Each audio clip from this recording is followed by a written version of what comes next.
ॐ नमो भगवते वासुदेवाय। ॐ नमो भगवते वासुदेवाय।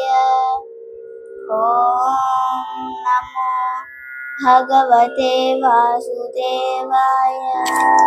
इति प्रथमोऽध्यायः। धृतराष्ट्र उवाच धर्मक्षेत्रे कुरुक्षेत्रे समवेतायुयुत्सवः मामका पाण्डवाश्चैव किमकुर्वत सञ्जय। सञ्जय उवाच दृष्ट्वा तु पाण्डवानीकं व्यूढं दुर्योधनस्तदा आचार्यम् उपसङ्गम्य राजा वचनमब्रवीत्।